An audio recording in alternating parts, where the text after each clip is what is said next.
Good morning, everyone. Good morning. Warren County Fiscal Court special called meeting Tuesday, October 15th, 2024 is now called to order. And we're tickled to death to have Pastor Tim Harris with Woodburn Baptist Church is here to lead us in invocation. That's going to be followed by the pledge of the flag by Master Rick Williams. Pastor Harris? Yeah, let's pray together. Well, God, you're the source of every good gift, including the gift of this new day, and we thank you for it. We pray, Lord, for this city, this county, which is our home, and all those who today are right now rising to meet this new day. Lord, bless them all. Bless every student in school today, beginning a new day in the classroom. Bless the mothers and fathers who made their breakfast. Bless the teachers who will inspire them with knowledge. Bless every banker and business person. Lord, every doctor, nurse, and driver, every single person who does hard work today. We pray for the safety of police officers and firefighters. And Lord, we pray for the men and women who will do the work of this city in this room today. Lord, bless them all.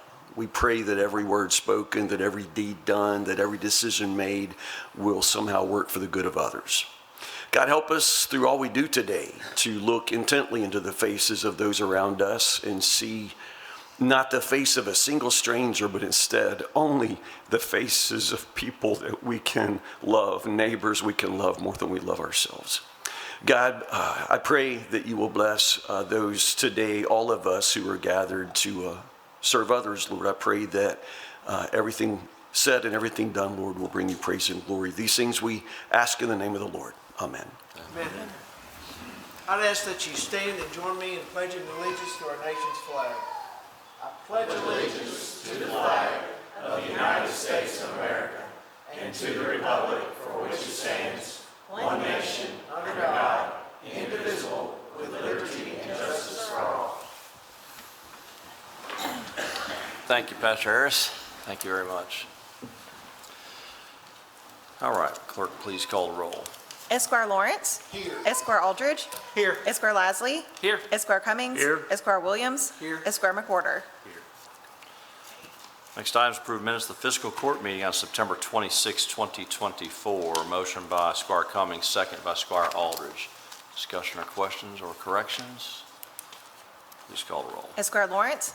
Yes, ma'am. Esquire Aldridge. Yes, ma'am. Esquire Lasley. Yes. Esquire Cummings. Yes, ma'am. Esquire Williams. Yes. Esquire McWhorter. Yes, ma'am. Item 5 is approve the work schedule for the Warren County Road Department. Motion by Squire Aldridge, second by Squire Lasley. Discussion or questions? Please call the roll. Esquire Lawrence. Yes, ma'am. Esquire Aldridge. Yes, ma'am. Esquire Lasley. Yes. Esquire Cummings. Yes, ma'am. Esquire Williams. Yes. Esquire McWhorter. All right, we're going to take a short break. We got a couple presentations today. First off, we've got Joe Tinius, Bob Bubness from the Aviation Heritage Park, going to give us a great update this morning. Joe? Thank you, Judge. Appreciate it. I'm going to let our Executive Director, Bob Bubness, share the exciting news and things that are going on. But as a 15-year member of the Aviation Heritage Park Board of Directors, I want to pass along our thanks to Fiscal Court for all you have done over the years to bring us to where we are today.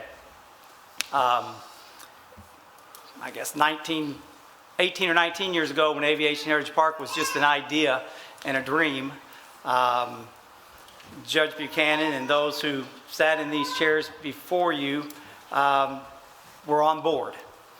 And it's amazing what has happened over the last 15 years, going from one aircraft to, as you're here today, up to 9 aircraft. As of last Thursday. But more than that, what it's meant for our community. And Bob can correct me if I'm wrong, but I think the last number we had was since opening the doors of the museum 13 months ago, we've had visitors from 44 states and 15 foreign countries come through the doors at Aviation Heritage Park. Now, maybe a little more than that, but that's how many have signed in the registry book. So we know that people are interested. We know that it's having an impact on our entire community, but most of all, it's keeping the stories and the history of individuals from our community who've had a tremendous impact, not just here, but across the country and literally across the world, keeping those stories alive and inspiring those who will come after us. So with that, I'm going to turn it over to Bob Bubness, who has had a tremendous impact on getting us to where we are today. I think everyone on the board would agree with me. If you'd asked us 15 months ago, where did we think we would be as a museum, I don't think any of us would have envisioned we would be where we are today. And it's because of the leadership, the knowledge, the creativity of this individual who, when you walk through the doors, you just kind of stop and go, wow. So, Bob? Good morning, Judge. Good morning, Bob. Court. I have to correct my friend Joe. We are up to 22 countries and 47 states. I checked yesterday on that. One of the interesting things that we found too about that is when I go out and talk to people who are coming to the museum, I've asked them, what brought you here? And over again, those people who come from out of state are saying, we looked up aviation museums and found you. And that's important, I think. It just shows what the Aviation Heritage Park brings to Bowling Green. That's one more thing to search for, one more thing to do. And with free admission, it's a fun, free thing to do. And it's also so inspiring. One of the things that we really try to do over there is we want to educate, inspire, and engage. That is our mission out there, to do that. We use these aircraft and these stories and these artifacts to do that. Today I brought you guys a presentation, and I'm just going to kind of run over with you this part in particular. When you go in it, though, you'll also see I've put a coloring book in there. That's something that one of our volunteers pays completely for. And if you look at it, the reason I brought it is I wanted to show you that we are using every opportunity we can to teach in any capacity that we can. So you'll see that there is a QR code. So while kids are coloring, they can learn about the aircraft that they're coloring about. There are challenge questions. How fast is Mach 2? What creates a sonic boom?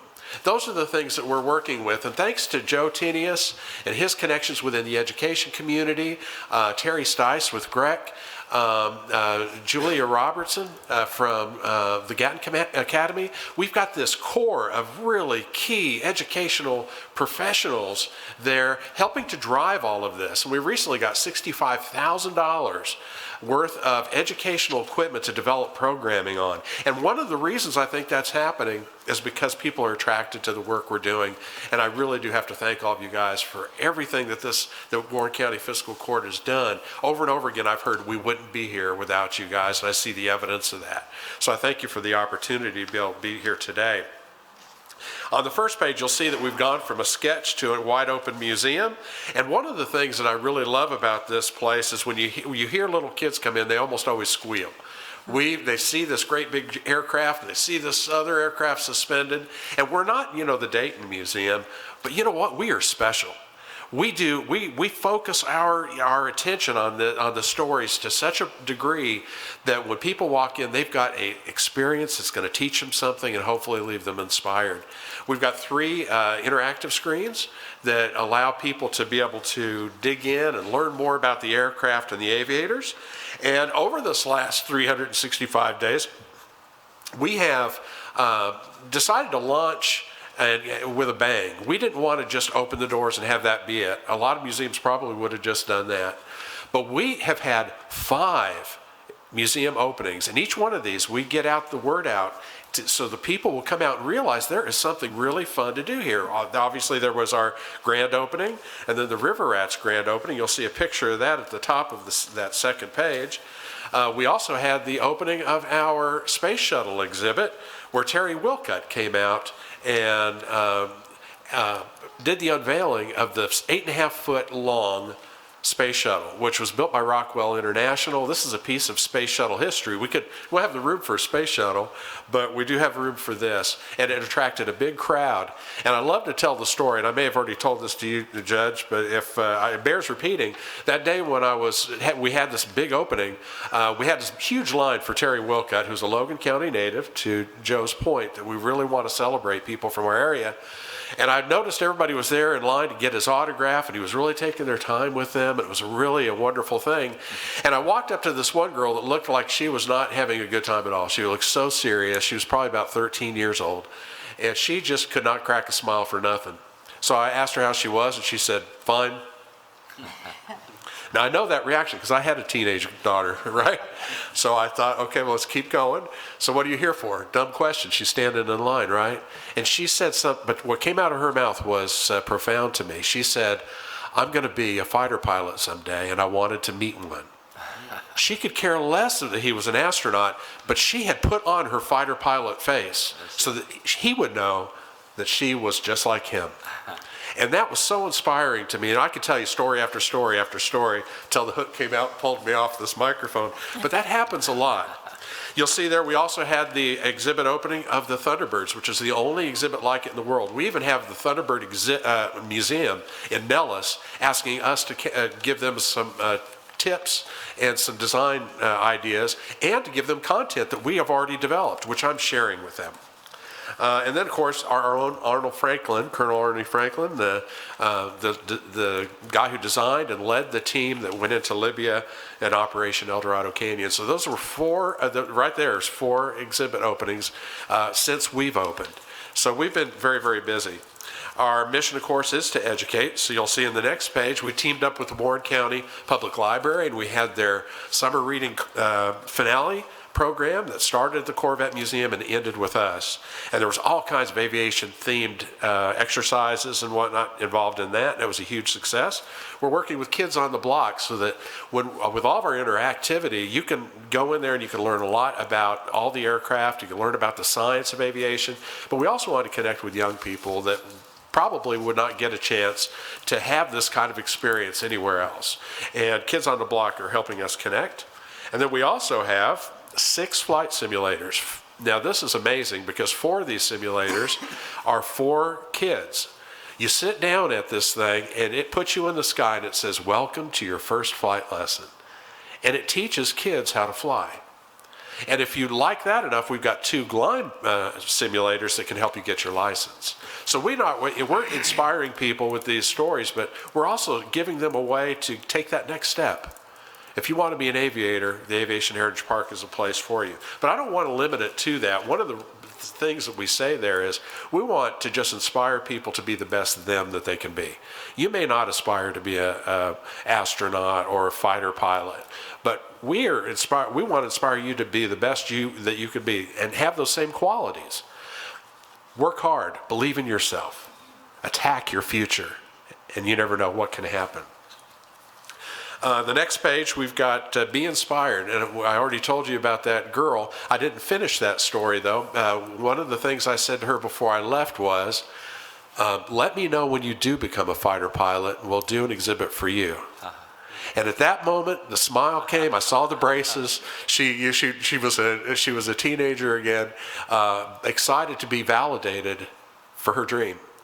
And that's what we do every day at the Aviation Heritage Park. And you'll see here another example of that in this page, when a young lady decided that she wanted to have her swearing-in ceremony to go into the Navy in the Nurses Corps in front of our F-9F Panther Navy Blue Angel aircraft, and that was a very, very special day. We're working with local recruiters now who've been doing these swearing-in ceremonies in Nashville and other places, and they're talking about doing them at the Aviation Heritage Park now.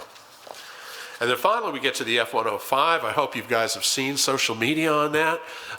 We are really excited to have this, and I have to say, when I went to Dayton to talk to them about this aircraft, the reason we got it is largely because of, well, it's entirely because of the faith they have in our ability, and when I say our, I mean all of us, our ability to take care of these aircraft.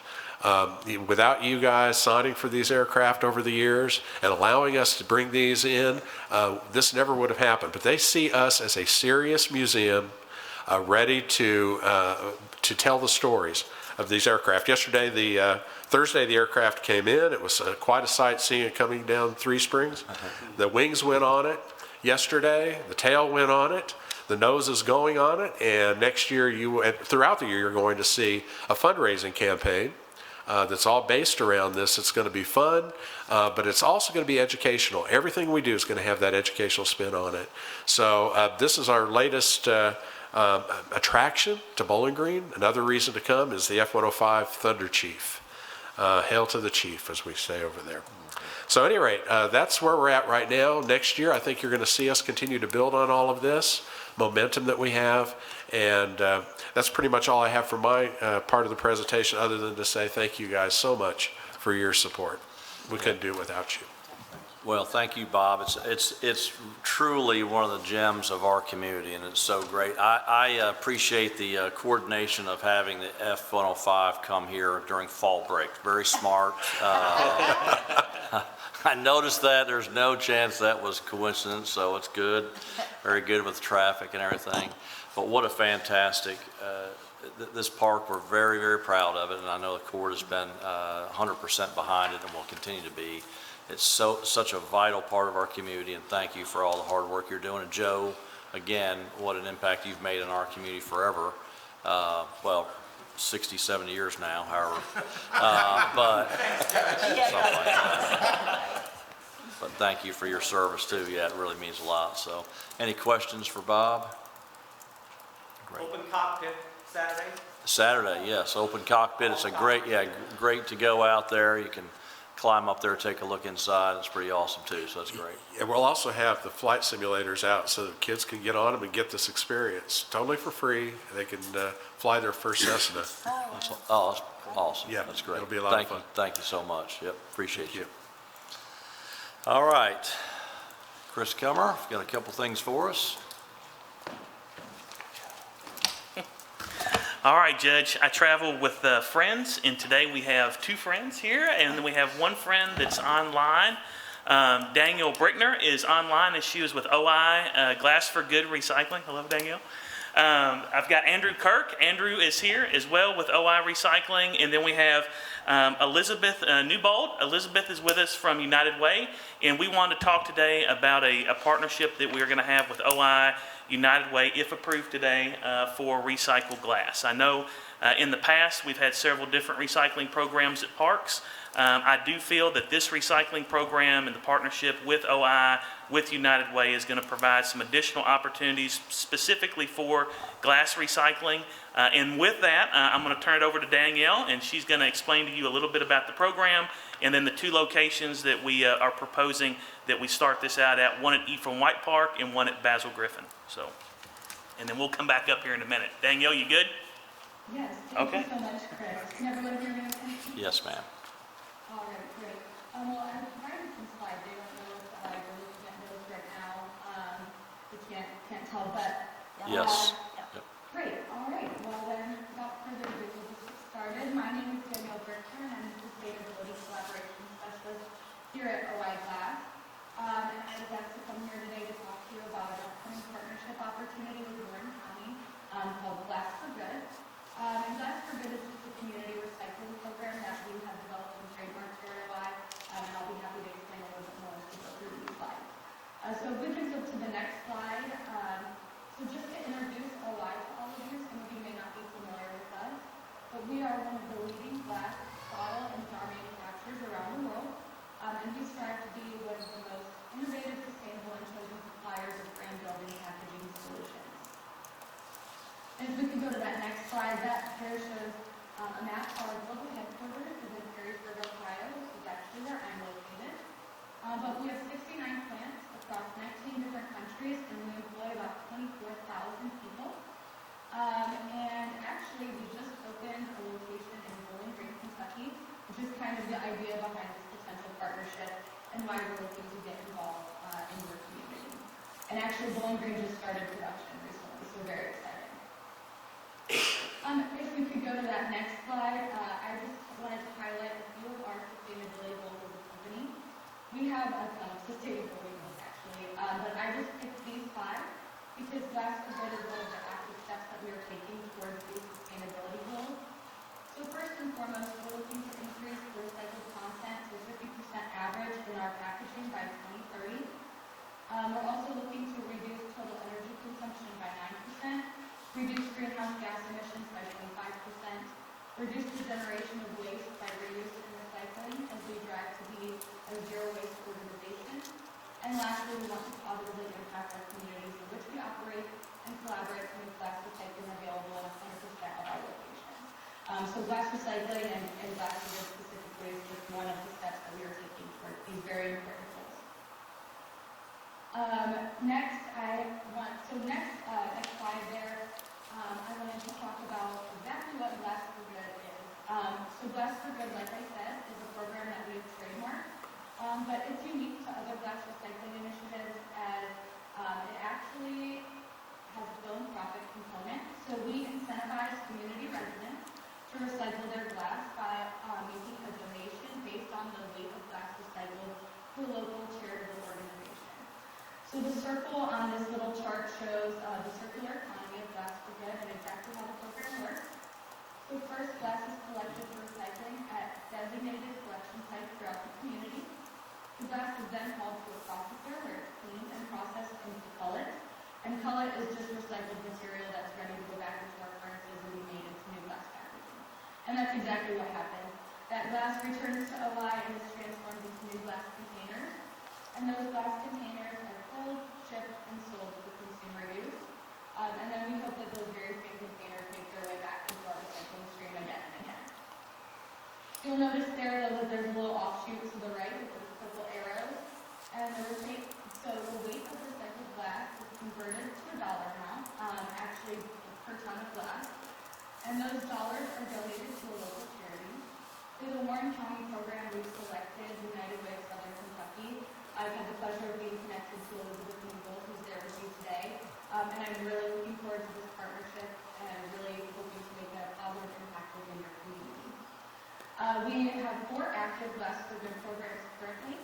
And through these programs in the same section in 2021, we have donated over $60,000 to these local charitable partners that we work with. If we could flip to the next slide, this just shows all of our locations throughout North America.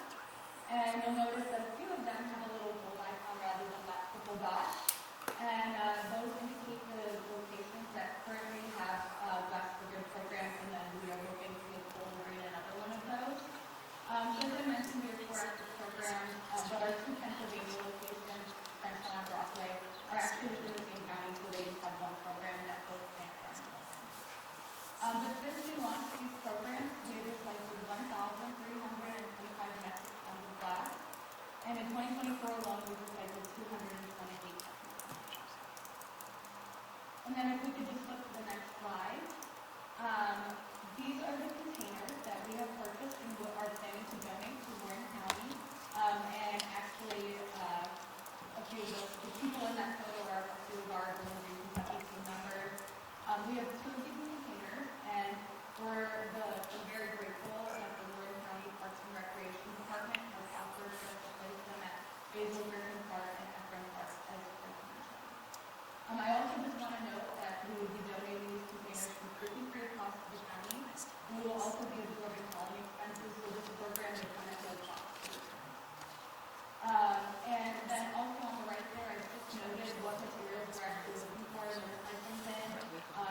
As you can see, there's quite a few materials that are not acceptable, and we're really just looking to capture food and beverage glass, like wine bottles, non-alcoholic beverage glass bottles, food glass jars, and containers.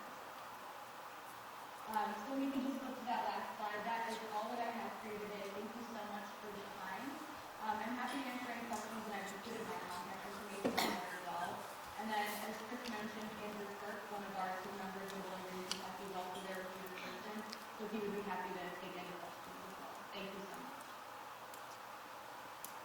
Thank you, Danielle, and just again, on behalf of the County Parks Department, we feel this is a great partnership, both with OI and with United Way.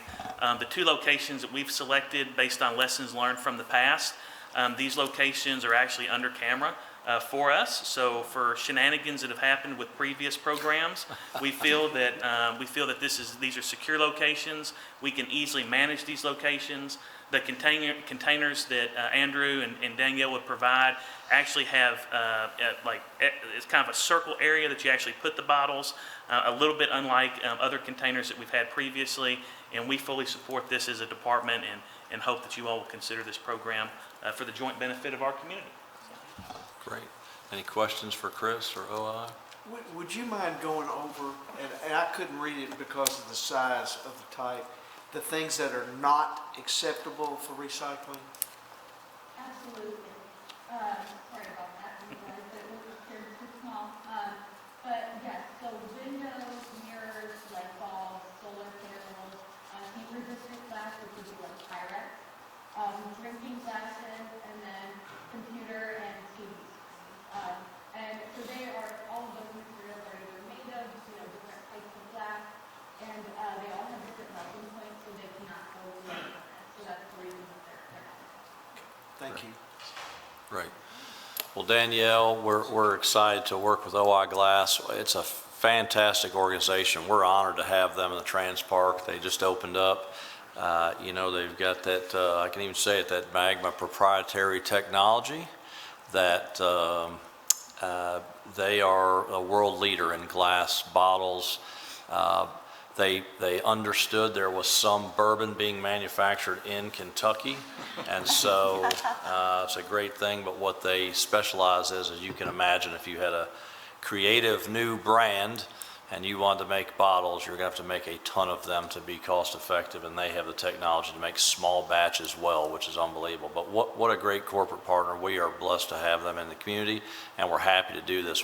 Just a fantastic opportunity for our community, and I would hope the whole entire community would get behind taking their glass bottles over there to these to the parks, and we'll get an update on this as well a couple months into it to see how we're doing. Well, thank you so much. I appreciate the time of it. I appreciate what I'm trying to do and partner with us. I think it's going to be great. And Danielle, we'd welcome you to sell everything you've got and move to Warren County, and we appreciate your commitment on that too. So, all right. Any other questions for that? And Elizabeth, always great to see you. Yes, I just wanted to say on behalf of United Way, we're appreciative of this opportunity to hopefully raise funds that will be then turned back into the community through the allocations process annually. So if it is approved, so thank you. Great. Thank you all so very much. Thank you, Danielle. All right, Chris, you have another update for us on Moss Jennings Creek, right? Yes, sir. I want to bring up again, traveling with the crew. I want to bring up Jay Grable and then Brady Kane. Jay and Brady, come on up. These two individuals, if you remember several weeks ago, about 30 days ago, came to a presentation in regards to a joint partnership that we have with the Warren County Board of Education in regards to increased recreational activity at Moss and Jennings Creek to try to get more outreach in that geographical area. And I want to have Jade and Brady give a quick presentation on all the cool things that they've been doing. I'm super proud of both of these individuals. Their energy, their ability to interact, network, partner is next level. And so Brady and Jade, it's yours. Well, thank you all for having us. Like you said, I feel like we were just here a couple weeks ago and it's already Q1, so that's exciting. So we are just kind of going to go over, again, we just started this in earnest, back in August. So this first quarter was really trying to get to know the kids, get to know the administrators, and really present ourselves to these kids and these teachers. And I think we have done an excellent job at that. So if you want to go on to the next slide. That's just what we're talking about today. We can go on to the next one. All right, so highlights and key updates. This quarter we worked several community events in this area. We worked the Back to School Bash, Community Block Party, the Fall Festival. We believe that being involved in the local community is crucial to our mission. So, for example, this week we're helping with the Moss Middle School dance. So, we just really want to be in any facet that the school needs or wants, be there and provide our aid and support. We also worked with our current boys basketball and girls basketball leagues to offer a Jennings Creek home teams for up to 9 teams. This will help ease transportation concerns as well as just trying to make accessibility easier for up to 9 teams. So there will be kids from Jennings, Warren Elementary, some Moss kids, as well as Lost River. So those will all kind of be played at home at Jennings Creek, and we're really, really looking forward to see how our numbers are with giving that accessibility option. So next slide. Again, we spoke to over 400 students about basketball opportunities. It's probably a lot higher than that, but that's just kind of what we wrote down. We began advertising for some camps, as well as some clinics and stuff like that. Quarter 2 will have a lot more numbers and things like that to showcase, but this is just kind of getting started and getting involved with the students. The next slide. So here's our timeline. So we began weekly programming and outreach every single week. We are at Jennings Creek, whether we're doing Rec on the Run recess, helping with the Boys and Girls Club. With Moss Middle, we're kind of working with the school to provide camps and clinics to aid the students that are already interested in sports. So that's going to be our basketball camps, volleyball camps, football camps, things like that. We've worked several community events, planned multiple sports events. And then we have also began obtaining sponsorships for various leagues, activities, and events. And then next slide, I think we'll go into that a little bit more. So as of right now, we have used 18.17% of our yearly budget with 25% of the fiscal year. The things that we have used this budget on are candy for trunk or treats. We have used things to, help us give quality experiences to these kids. So again, I think we'll continue to see this number grow in both ways. So, but yeah, I think we've done a really good job, Brady and I, of trying to use what we have at the moment, but also really take a look at an inventory at what the kids are asking for. So the next slide. So here was the presentation that we gave a month ago. Here is the objectives that we wanted to meet the first quarter. And that was begin weekly programming and outreach. So we have successfully completed that. We had over 775 students come through a Warren County Parks booth, table, thing like that. And we had 3 instances of working with Boys and Girls Club, a community block party, and a fall festival that first quarter. So continuing on.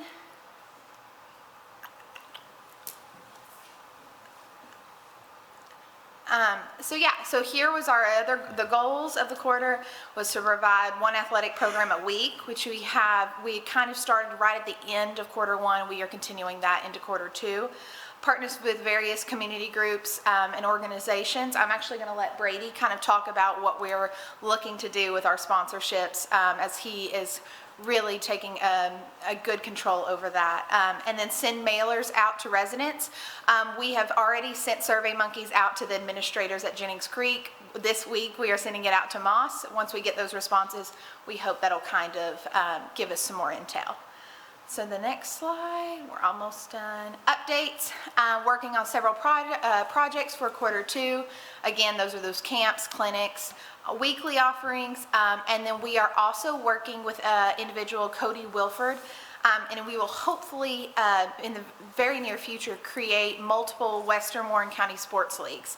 So that would be for those kids at Lost River, Warren Elementary, Jennings Creek, and we are going to be doing developmental leagues. We're going to do 3-on-3, and so it's going to be really an excellent experience where it's just not 3 months of the year. If you're interested in any sport, we're hoping to give you opportunities to learn and grow through Warren County Parks and Rec league play. Next one. Okay, that's the questions. I'm going to let Brady talk real quick about the sponsorships, but it's always great talking to you all.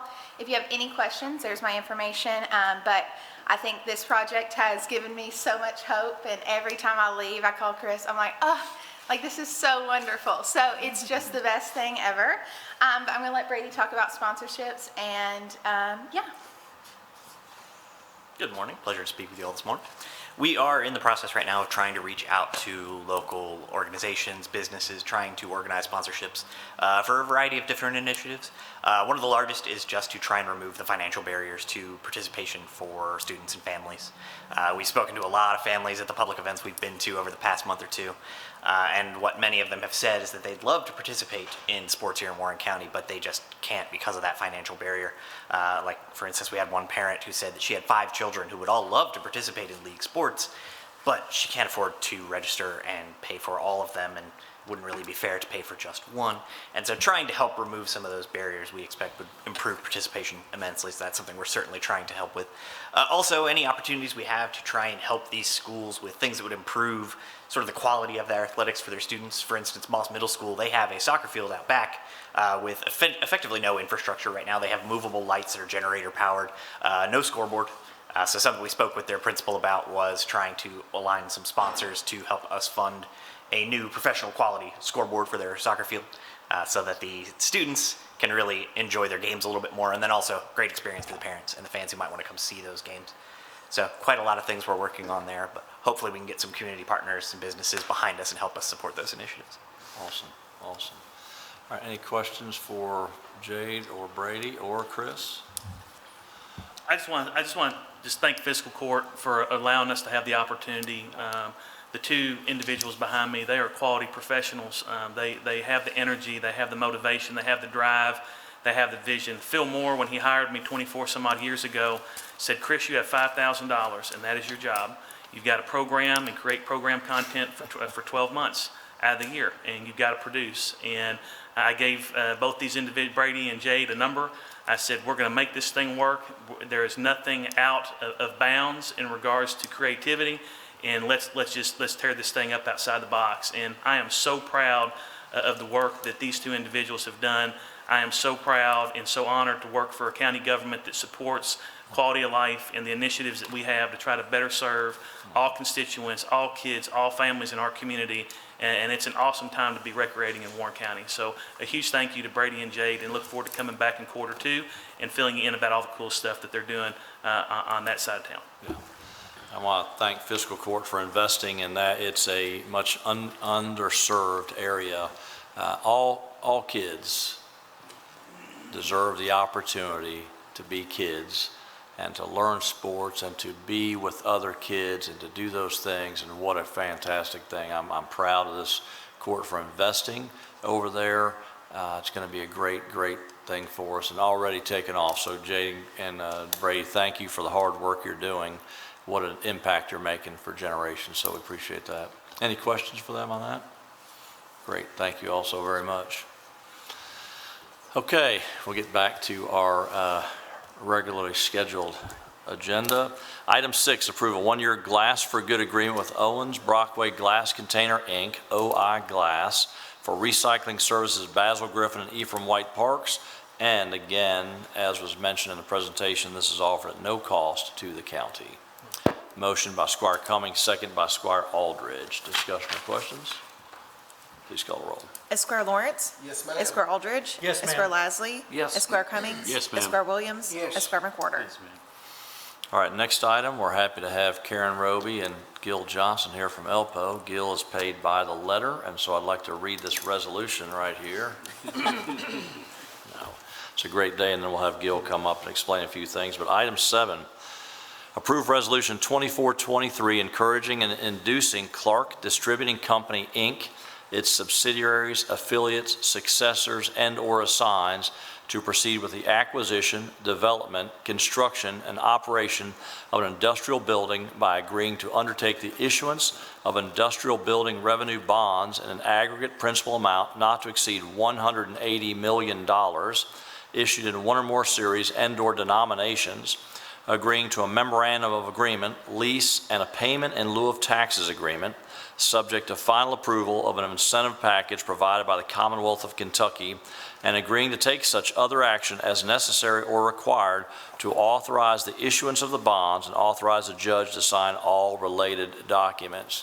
Mr. Johnson, it's great to have you with us today. Thank you, Judge. Thank you. A couple of things, just real quick. This is a pretty normal inducement resolution, except we have a little twist to it, and I thought it was important to kind of tell you what that twist was. We've done this once before, and it's the fact that we have to designate the area where they will locate this distribution facility as a business district. And then the second twist is that I'll have to go to the Department of Local Government for approval on that. So I don't anticipate any issues with that. But when we present the resolution for the bonds, the clerk will pick that timing. What we will do is come and present to the fiscal court number of jobs. You've already seen the dollar amount of the capital investment not to exceed $180 million, which is the economic benefit that gives the justification for the business district designation. But that's all statutory. And as usual, Section 2 of this resolution, and of course the resolution for the bonds, the county will have no obligation or liability. And the most important thing is that my instructions to Karen Roby were followed to the T. I have instructed her that the longer the title, the more they think you know. That's not necessarily true, but anyway. So I think it's important to know that that designation will come to you in the next go-around. And we want to welcome Karen for her first time to fiscal court. I'm sure we can have many, many years of this, but what a fantastic thing. Any questions for Gil on this inducement resolution? Well, we're excited, of course. I think sometimes I like to call him the quiet giant. A lot of people don't realize Clark Beverage Company started as a company in 1880. Mm-hmm. So they're coming up on 145 years of service, and what a fantastic opportunity. I don't mind telling you they've been looking for expansion. They're growing, have rapid growth, and had to look everywhere. And I was intent on making sure that it was in Warren County because they looked everywhere, including outside of Warren County. So it's a great day for us that they're going to continue to invest in our community, and we're excited for that. So, all right. Take a motion by Squire McWhirter, second by Squire Aldridge. Any other discussion or questions? Please call the roll. Esquire Lawrence? Yes, ma'am. Esquire Aldridge? Yes, ma'am. Esquire Lasley? Yes. Esquire Cummings? Yes, ma'am. Esquire Williams? Yes. Esquire McWhorter? Yes, ma'am. Thank you. Thank you, Karen, for coming today. Thank you, Gil. Good to see you all. All right, item 8 is approved second and final reading of ordinance 2432, authorizing a lighting agreement between Warren Rural Electric Cooperative Corporation and South Haven Phase 1. Motion by Squire Cummings, second by Squire Lasley. Discussion or questions? Please call the roll. Esquire Lawrence? Yes, ma'am. Esquire Aldridge? Yes, ma'am. Esquire Lasley? Yes. Esquire Cummings? Yes, ma'am. Esquire Williams? Esquire McWhorter? Yes, ma'am. Item 9 is approved 211 report for September 2024. Motion by Squire Lawrence, second by Squire Lasley. Discussion or questions? Please call the roll. Esquire Lawrence? Yes, ma'am. Esquire Aldridge? Yes, ma'am. Esquire Lasley? Yes. Esquire Cummings? Yes, ma'am. Esquire Williams? Yes. Esquire McWhorter? Yes, ma'am. Item 10 is approve emergency determination, the amount of $14,575 to Train Inc. for replacement of a faulty cooling tower pump and motor for the jail. Motion by Squire Aldridge, second by Squire McWhirter. Discussion or questions? Please call the roll. Esquire Lawrence? Yes, ma'am. Esquire Aldridge? Yes, ma'am. Esquire Lasley? Yes. Esquire Cummings? Yes, ma'am. Esquire Williams? Yes. Esquire McWhorter? Yes, ma'am. Item 11 is authorize Warren County Jailer to sign memorandum of understanding with Health Plan Freedom related to the pretrial inmate insurance program.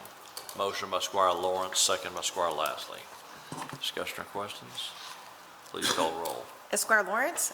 Yes, ma'am. Esquire Aldridge? Yes, ma'am. Esquire Lasley? Yes. Esquire Cummings? Yes, ma'am. Esquire Williams? Yes. Esquire McWhorter? Yes, ma'am. Item 12 is approve emergency determination, the amount of $5,558 to Train Inc. for the replacement of a faulty compressor VFD.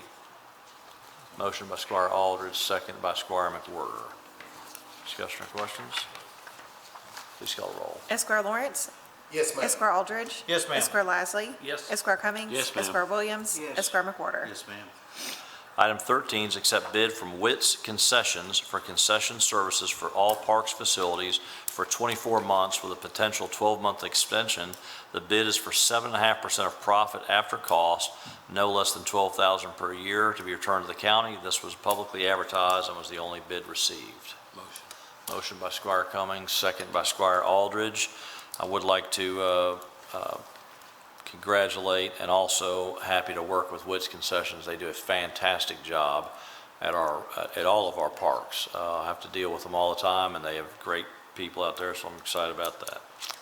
Any other questions? Please call the roll. Esquire Lawrence? Yes, ma'am. Esquire Aldridge? Yes, ma'am. Esquire Lasley? Yes. Esquire Cummings? Yes, ma'am. Esquire Williams? Yes. Esquire McWhorter? ma'am.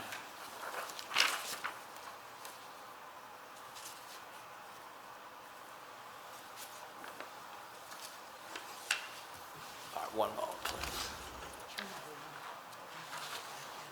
Okay. I'm gonna take a short break, and I'm gonna ask someone to come that's, I'm happy to have come speak to the court about a matter that, of course, will take no action on, but, a constituent that I talked to yesterday, Amanda Heverin, and I'm gonna have her come up here quickly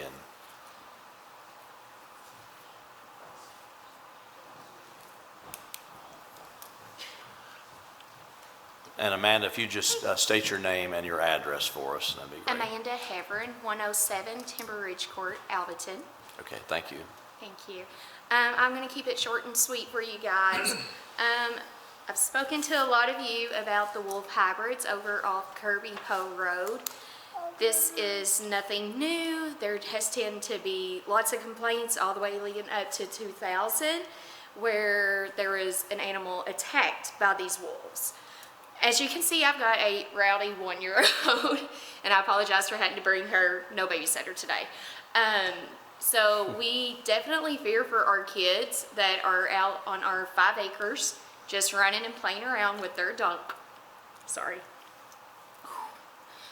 With their dog. We've had 12 sheep now attacked by these wolves. And even though we do not have cameras in our fields, you can put the math together. The nights the wolves show up, ironically, we wake up and our sheep are dead. I know that there is no county ordinance, and I would like to try to put something in place for these wild animals, because they're not dogs.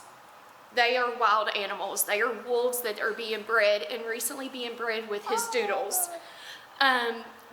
What I would like to ask is for you all to think about putting an ordinance in place for things like this. There is a wolf sanctuary in Richardsville who follow codes with the state law as far as deemed of a vicious animal. I've given you the state statute on that as well. So just an enclosure or, as to hold a permit. In the city, you have to have a license for your animal. Can we not do licensings with harboring a vicious animal as far as that? And make sure that they have their rabies vaccines, because these dogs, these wolves, you can't really touch them. I believe he is the only person who can touch them. So I highly doubt they even have their rabies vaccine, which is illegal to not have. So I'm going to leave it at that. Again, I just asked for some kind of ordinance, whether it be a proper enclosure approved by Fish and Wildlife or just a permit to be able to own these types of animals. Right. And that is all I need for today. That's fine. Thank you, Amanda, for coming, and we'll be back in touch with you, but I appreciate the information you provided this morning. So thank you so very much, and you're welcome to bring her anytime you want. Thank you all. Thank you. All right, item 15 is approved determination amount of $5,000 to WNKY for household hazardous waste advertising. This will be paid for by a grant. Motion by Squire McWhorter, second by Squire Lasley. Discussion or questions? Please call the roll. Esquire Lawrence? Yes, ma'am. Esquire Aldridge? Yes, ma'am. Esquire Lasley? Yes. Esquire Cummings? Yes, ma'am. Esquire Williams? Yes. Esquire McWhorter? Yes, ma'am. No, I'd like to go back to 14 just to keep everyone on our toes. Timmy thought he's coming here for nothing today. Thank you. Accept bid from Clark Beverage Company for vending machine services for all parks facilities for 24 months with a potential 12-month extension. Bid is for 30% of vending machine earnings to go back to the county. This was publicly advertised and was the only bid received. Motion by Squire Cummings, second by Squire McWhorter. Question or discussion? Please call the roll. Esquire Lawrence. Yes, ma'am. Esquire Aldridge. Yes, ma'am. Esquire Lasley. Yes. Esquire Cummings. Yes, ma'am. Esquire Williams. Yes. Esquire McWhorter. Ma'am. Timmy, thank you, and Clark is a fantastic corporate citizen in this community, and so we're grateful that you guys bid and that we can work that out with you, so thank you so very much. All right, item 16 is approved determination. Well, before we start with that, I'm going to have something all right to say here. We have a couple items on the agenda, and just for our media, you can see that. One of the things this court decided to do, Josh can come forward and talk about what's getting ready to happen, then we'll vote on it. But one of the things that we decided to do in our budget was we are going to widen Beach Bend Road. The road going in the park actually is a county road. It's not property of Beach Bend. So Beach Bend Road is our road. It is in horrible condition with the trees. While it looked beautiful, I'm sure at one time in its life, those tree roots are going through. It's a continual problem we're having, and we budgeted to replace that road. It's going to be a 3-lane road. We are going to remove all those trees. There's a lot of stumps there and a lot of trees there, but every one of them is coming out, and that's going to allow better access. Josh can come forward to answer any questions, but this involves a lot of work with our utility partners and with the paving and other construction. So maybe you can give us a timeline, and then we'll talk about these items on here. Yeah, Judge, and not to correct you, but it's Beach Bend Park Road. There's two separate road What do you mean names. not to correct me? You just did.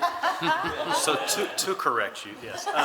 So as you all know, Beach Bend Park Road going in from where the tree line, the tree divided section up to the gate of the old amusement park, which now is mainly used for, I think it's mainly used for the campground and the water park section over there.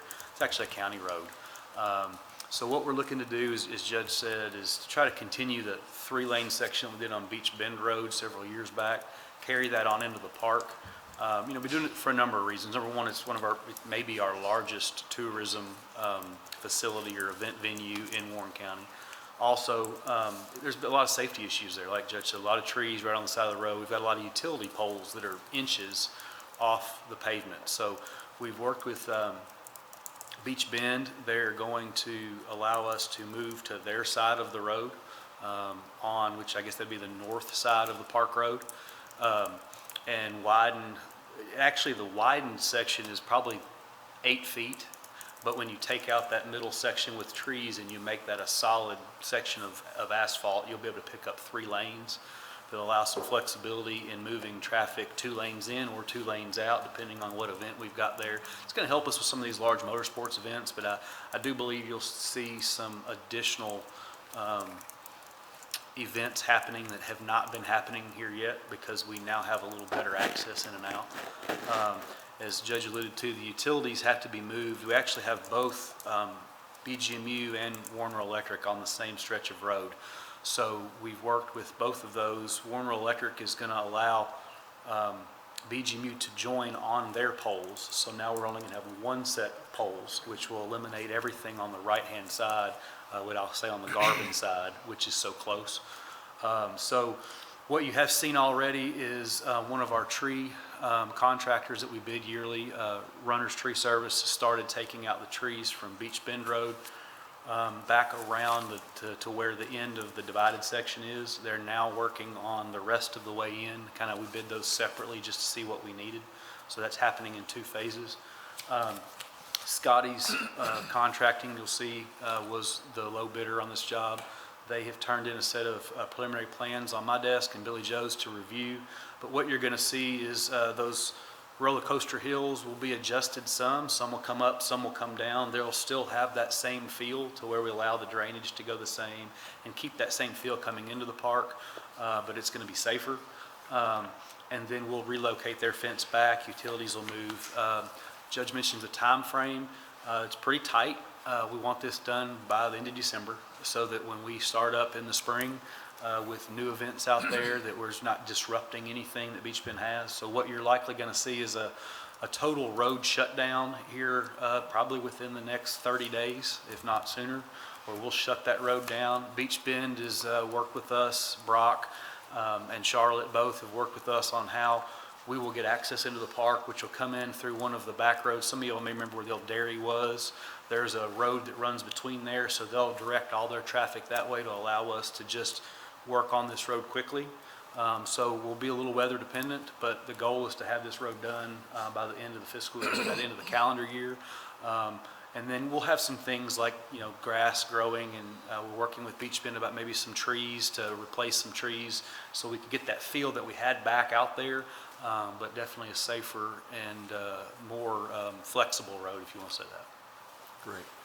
Yeah, it's been a great public-private partnership. Beach Bend is going to invest in those trees to have that look there, but as far from a safety standpoint, as many of you get calls, especially if you're out there when we have larger events and it's backed up to the bypass for some issues. It's a serious safety concern. It's also, again, the sheriff can speak to that, of what we have to deal with on a routine basis on these weekends when they have it.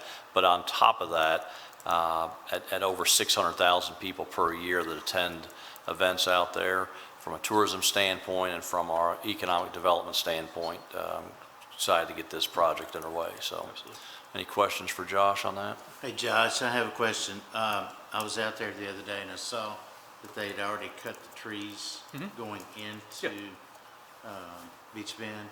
So that's the part you're talking of widening? Correct.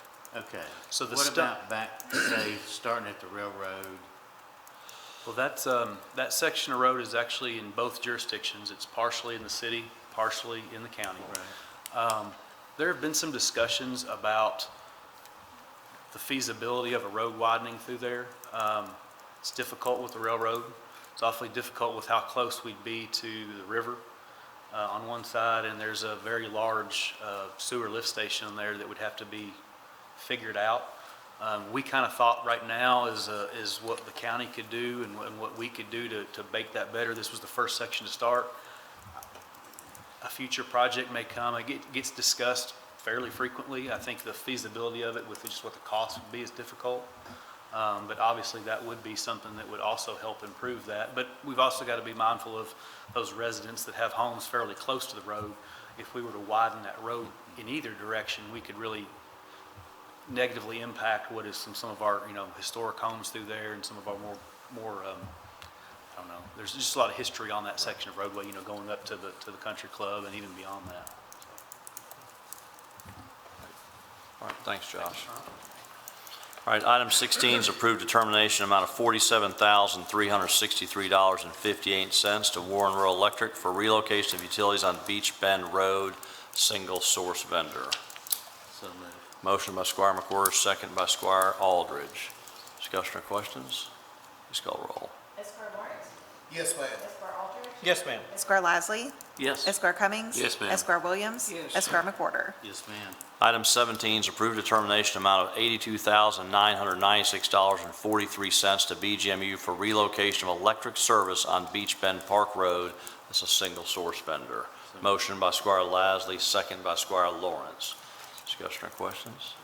Please call roll. Esquire Lawrence. Yes, ma'am. Esquire Aldridge. Yes, ma'am. Esquire Lasley. Yes. Esquire Cummings. Yes, ma'am. Esquire Williams. Yes. Esquire McWhorter. Yes, ma'am. And again, I'd like to congratulate Josh, not that it happens all the time, but for BGMU and Warren Electric to share polls never happens, but thank you, Josh, for having that happen. That's a great thing for the community. So, item 18 is authorized agreement between Warren County Parks and Rec and the U.S. Department of Agriculture in the amount of $18,000 for wildlife management waterfowl at Basil Griffin Park. This is a single source vendor.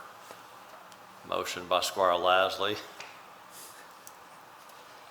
Second by Squire Lawrence. Any discussion or questions? Please call roll. Esquire Lawrence. Yes, Esquire Aldridge. Yes, ma'am. Esquire Lasley. Yes. Esquire Cummings. Yes, ma'am. Esquire Williams. Yes. Esquire McWhorter. Yes, ma'am. Item 19 is approved resolution 2424 adopting and approving the execution of a rural secondary program agreement between the Fiscal Court and the Commonwealth of Kentucky Transportation Cabinet, Department of Rural and Municipal Aid, and accepting all roads and streets referred to therein as being a part of the county road system and authorizing judge executive to sign all related documents.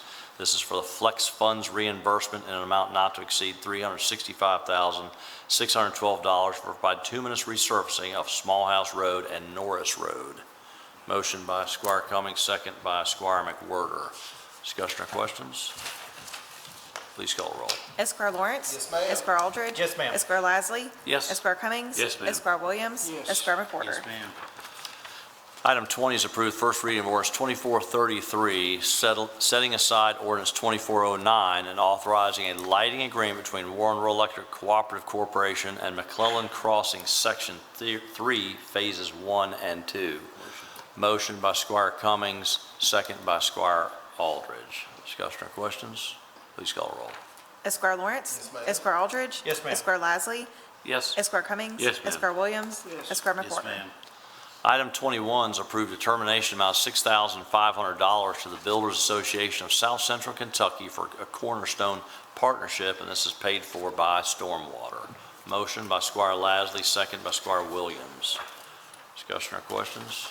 Please call the roll. Esquire Lawrence. Yes, ma'am. Esquire Aldridge. Yes, ma'am. Esquire Lasley. Yes. Esquire Cummings. Yes, ma'am. Esquire Williams. Yes. Esquire McWhorter. Yes, ma'am. Item 22 is approved the change order in the amount of $53,800 to Infinity Pipeline, Inc., related to engineering revisions for the Roger Cole Road culvert replacement. Motion by Squire Lasley, second by Squire Aldridge. Discussion or questions? Please call the roll. Esquire Lawrence. Yes, ma'am. Esquire Aldridge. Yes, ma'am. Esquire Lasley. Yes. Esquire Cummings. Yes, ma'am. Esquire Williams. Yes. Esquire McWhorter. ma'am. Item 23 is grant judge executive authority to sign 2025 litter abatement grant funding application and all related documents. Motion by Squire Lawrence, second by Squire Lasley. Discussion or questions? Please call the roll. Esquire Lawrence. Yes, ma'am. Esquire Aldridge. Yes, ma'am. Esquire Lasley. Yes. Esquire Cummings. Yes, ma'am. Esquire Williams. Yes. Esquire McWhorter. ma'am. Item 24 is grant judge executive authority to sign 2025 illegal open dump cleanup grant application and all related documents. Motion by Squire Lawrence, second by Squire Lasley. Discussion or questions? Please call the roll. Esquire Lawrence. Yes, ma'am. Esquire Aldridge. Yes, ma'am. Esquire Lasley. Yes. Esquire Cummings. Yes, ma'am. Esquire Williams. Yes. Esquire McWhorter. ma'am. Item 25 is accept a bid from Scotty's Contracting in the amount of $1,214,000 for Beach Bend Park Road widening. This was publicly advertised and was the only bid received. Motion. Motion by Squire McWhorter, second by Squire Lawrence. Discussion or questions? One thing I'd like to say is this entire project came in under budget significantly, so we're excited about that as well. Please call the roll. Esquire Lawrence. Yes, ma'am. Esquire Aldridge. Yes, ma'am. Esquire Lasley. Yes. Esquire Cummings. Yes, ma'am. Esquire Williams. Yes. Esquire McWhorter. ma'am. All right, will the treasurer please report the claims? General Fund, $1,591,726. Road Fund, $353,705. Jail Fund, $579,546. Stormwater Fund, $72,435. And LGEA Fund, $36,437. You have to answer any questions. Motion to pay the claims? Motion by Squire Cummings, second by Squire Aldridge. Discussion or questions? Please call the roll. Esquire Lawrence. Yes, ma'am. Esquire Aldridge. Yes, ma'am. Esquire Lasley. Yes. Esquire Cummings. Yes, ma'am. Esquire Williams. Yes. Esquire McWhorter. Okay. All right, Sheriff.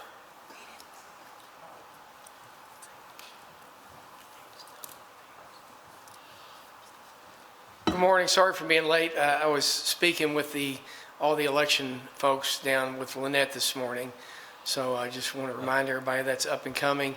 We're fortunate schools will be actually out that Monday and Tuesday.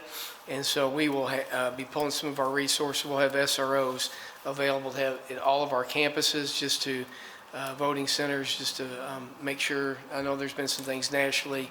People have talked about your safety. We have nothing to point that in this direction here locally, but we will have some extra folks on scene to assist with that. So that's all I have. And I didn't know if there was any questions. I came in late in reference to the animal control issue. We'll probably have some discussion afterwards, but yeah, Okay. just we had a good update from Ms. Heverin, and so have some questions for Amy to find out where we are on that. So, and I know the sheriff's been involved with that as well, just some of those concerns from a constituent. So, Thank you, Judge. thank you. And Lynette is busy with the election. spoke with her this morning early.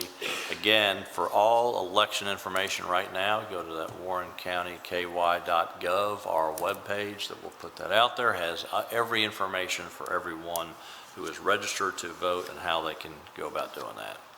All right, Jailer Harmon, I don't think is with us today. Chris, thank you. Great presentations, and again, Jade Brady, thank you so much for the hard work, and we're looking forward to this partnership with OI Glass. What a fantastic opportunity for us. Josh, thank you, buddy. Nikki?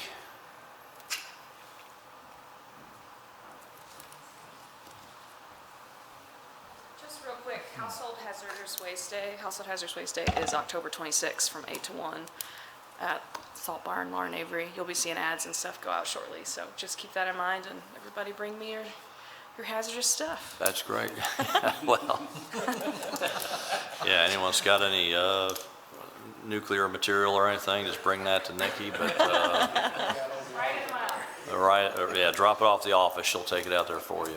But that's a great opportunity, though. October 26th, again, that has Household Hazardous Waste Day. It's a great, always been very, very successful. And so thank you, Nikki, for that hard work, and for Lawrence and everyone else that will be involved with that as well. All right, Charlie? Good morning, Judge.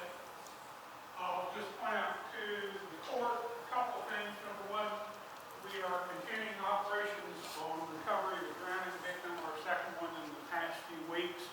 Operations will resume this morning at 11 o'clock. We delayed operations this morning until 11 in consideration of the risk of hypothermia for the rescuers that we'll have on the water with the change in temperature overnight.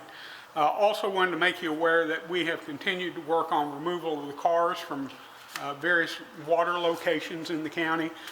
We were very successful in removing a half dozen, and then it rained. Of course, we won't complain about the rain. We'd gone through a significant drought, so we were happy to see the rain. But that put the cars back underwater, so they're no longer accessible. So we will continue to monitor that situation. Senator McConnell's office has been very helpful in helping us secure the necessary permits to be able to remove those vehicles. And we've also had a team effort involved there with some of our local contractors. Also wanted to make the court aware that our director continues to work diligently in trying to secure grants to improve emergency preparedness for the community and the safety of our community. One of the things that we have upcoming is we have a meeting coming up very soon with Senator McConnell's office and their staff looking for opportunities for grants that might provide us with the technology needed in our new Emergency Operations Center, which we also have received a $3 million mitigation grant for. So we continue to work diligently to find other sources of revenue. Thank you for allowing me to report this morning. The director is actually doing something he hasn't done in a long time. He's taking a day off, so we're very happy he's able to do that. Yeah. Thank you, Judge. Thank you, Charlie. Appreciate it. All right, Holly Warren. Sorry I skipped over you. I know you noticed that. Everything good in your world? Thank you so much. All right, Ben.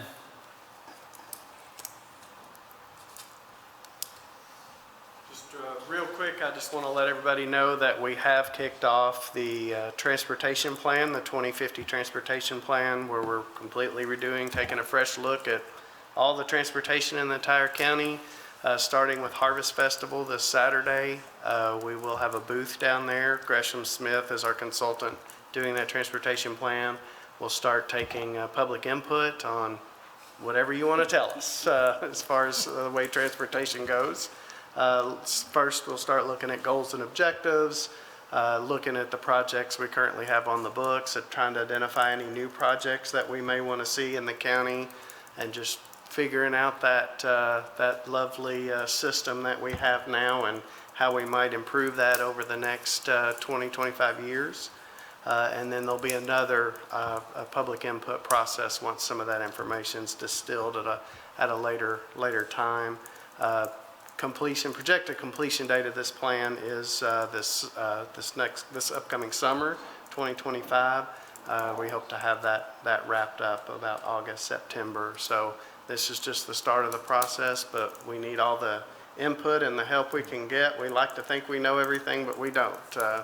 You know, we all seem to drive in our own little areas, and we need to make sure we identify all we can in the community. So please participate in those processes and give us all the feedback that you can. Great update. Obviously, keep an eye on all of our county social media. We'll be blowing this up everywhere. It is a fantastic opportunity for us to look in the future about our transportation, and we're looking forward to that. So it's a great thing. Thanks for doing that, Ben. Great company to work with too. They'll have some great ideas for us as well. Thank you. Mr. Markram? He's not here. All right, perfect. Okay. Squire McWhirter? Condolences to the Abraham Williams family. What a wonderful person he was, and our thoughts and prayers are for that family. Yeah, thank you. Squire Aldrich? Thank you, Judge, to echo those thoughts. Also want to make everybody aware the Anna Community Center will be having their Thanksgiving dinner and auction. It's actually October the 26th at 4 p.m. So the Anna Community Center, October 26th at 4 p.m., their Thanksgiving dinner and auction. Also want to thank, as I've stated before, the volunteer fire departments for their hard work and service to the community. Their run numbers were about the same as what they've been in the past. And I, again, appreciate all that they do. Thank you, Judge. Thank you. Squire Cummings? I'm going to be a little windy, so hang with me. First of all, I want to thank everybody who was part of Operation Anvil. It was very successful again, 6th year, record crowd. It was very, very nice, and those who came out and participated and so forth, I thank them and all the hard work that went into it. On a note, that is going to be changing next year. It's always been the first Saturday in October. It's now moving to Memorial Day weekend, the Saturday of Memorial Day weekend in May, starting next year. There was a competing event in E-Town that weekend, and they shut down, so now we're moving our event to where we always wanted it to be, which is Memorial Day weekend, so next year. Want to thanks to everybody who came out last week to my State of the District meeting, especially all those who came and participated with answering questions and so forth. And a special shout out to Rick and Eric for showing up and being there too. So thanks a lot for that. Tonight, Appleton Fire Department is having their annual meeting tonight at Station 1 out there close to the school, starting at 6 o'clock tonight. So anybody interested in Appleton Fire Department, their annual meeting is tonight. This coming Saturday, I've been promised by Ms. Harwood that I would announce this today. The Veterans Luncheon is this Saturday for her empowerment group out at the church at Plano Road, 1876 Plano Road. At 11 o'clock, there'll be a luncheon served and so forth for veterans in the community. And I hope any veterans listening, they will come out and participate in that program. Tom's always worked with me too on that one, but she made me promise to say something. And then next Saturday, the following Saturday, on the 26th, Plano Volunteer Fire Department is having their annual spaghetti dinner, an open house. It starts at 3 o'clock, and it'll be go from 3 to 7. It's come and go as you please, and showing off all their new digs and all the new facilities. And Captain Bailey and the whole staff will be there and be very appreciative for anybody who comes out and participates and be part of that on the 26th. Last two things. First of all, condolences again to the Abraham Williams family. He was a unique individual that did so much for Warren County, and he should be remembered and honored in the way he should be. And then I would say quick congratulations to you.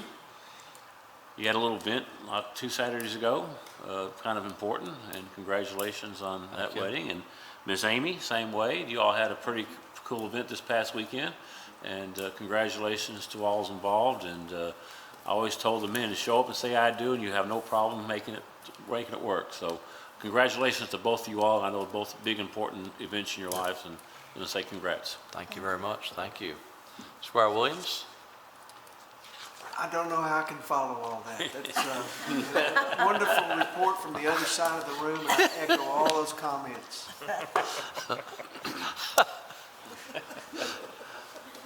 Thank you, Squire Williams, for that report. That's great.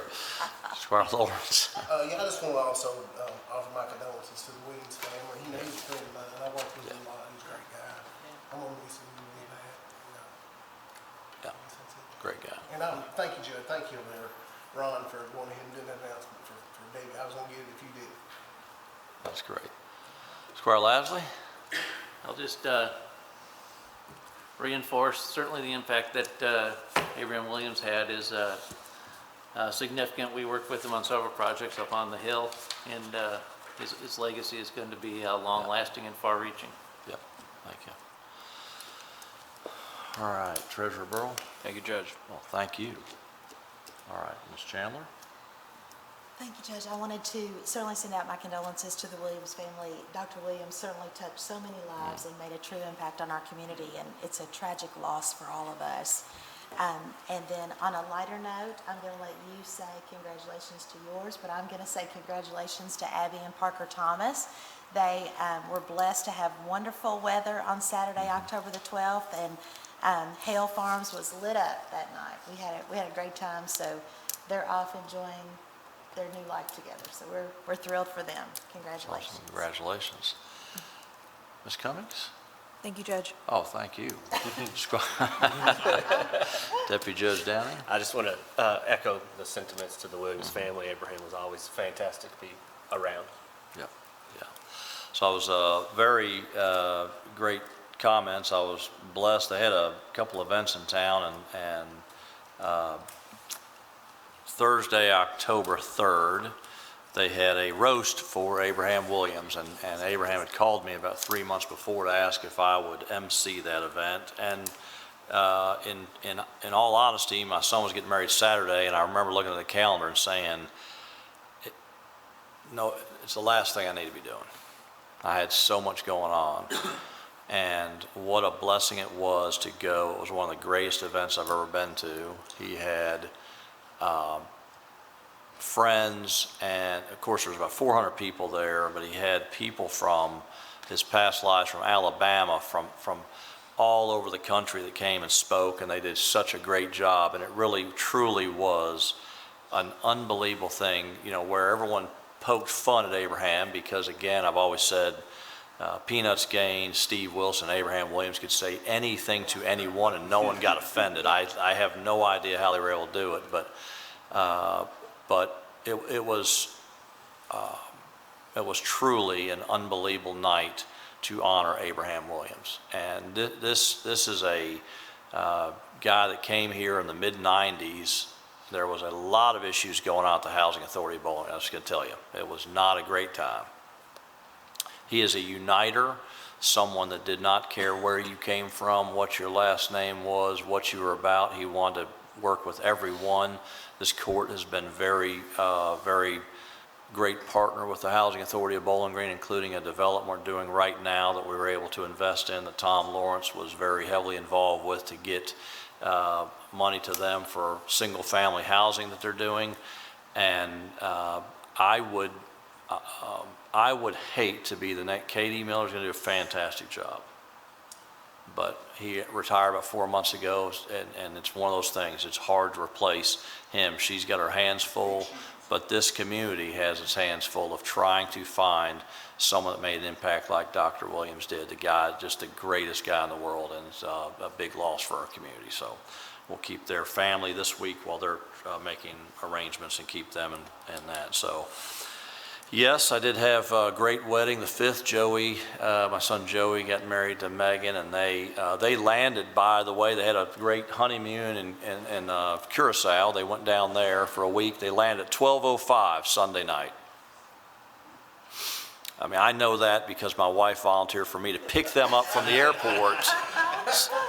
I would say 12:05 Monday morning is what it really was. So I'm happy. I'm not really doing much at midnight on a Sunday, so it worked out great for me. I was able to pick them up and get them back to Bowling Green. So they're back. They're back and doing everything. And Abby and Parker Thomas. So it was a great wedding, and two great things there for sure. Give my congratulations to the Anna community for jumping Thanksgiving by doing it in October. It's a smart move. They have no conflicts there, but it's always a great event at the Anna Community Center there too as well. Again, October 26th, 8 to 1, Household Hazardous Waste Day. It's an important thing for our community, so please mark your calendars for there. If there is nothing else to come before the court Take a motion by Squire Lawrence to be adjourned, and our next meeting is next Thursday, the 24th at 9 a.m. We are adjourned.